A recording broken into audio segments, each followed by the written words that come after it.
चुनावी मौसम में जहां एक तरफ नेता, विधायक और मंत्री अपनी टिकट के लिए दिल्ली और जयपुर के चक्कर काट रहे हैं, तो दूसरी तरफ मारवाड़ के कद्दावर किसान नेता और गहलोत सरकार में कैबिनेट मंत्री हेमाराम चौधरी चुनाव लड़ने से मना कर चुके हैं।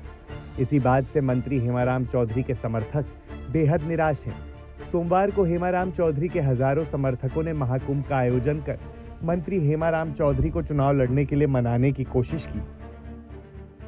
कि आप अगर अच्छा काम नहीं करते, आप पब्लिक से रिलेशंस नहीं रखते, आप ईमानदारी नहीं रखते, डेवलपमेंट के काम नहीं करते, तो आज ये भीड़ आती नहीं।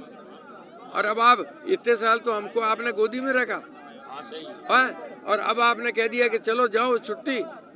ये इंसानियत हेमाराम जी की नहीं है। हेमाराम जी को सोचना चाहिए। ये मैं आपको कहता हूँ। कैसे टूटेगा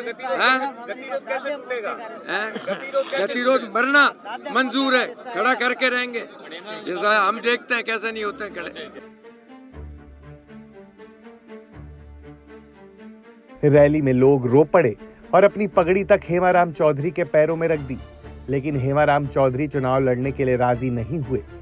हेमाराम चौधरी का कहना है कि मैं जनता के पूरे कामकाज नहीं करवा सका, इसलिए अब मैं चुनाव नहीं लड़ना चाहता हूं। बता दें कि सचिन पायलट गुट के सबसे वरिष्ठ नेता हेमाराम चौधरी हैं। हेमाराम चौधरी के समर्थकों ने कहा कि आज के समय के अंदर ऐसे नेता बहुत कम बचे हैं जो कि अपनी ईमानदारी से काम करते हैं। 1 रुपए तक का भ्रष्टाचार या कोई आरोप उन पर कभी नहीं लगा है। वहीं मंत्री हेमाराम चौधरी ने आज तक को बताया कि आखिर क्यों वो चुनाव नहीं लड़ना चाहते हैं।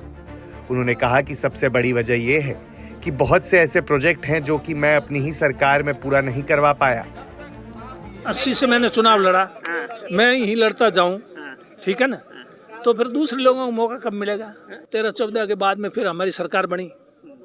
19-20 में फिर घोषणा हुई उसकी कि नर्मदा नहर से पीने के पानी की व्यवस्था पूरे विधानसभा क्षेत्र में हो गई, यहाँ की भी और चौटन की भी, उड़ा और चौटन दोनों विधानसभा क्षेत्र में।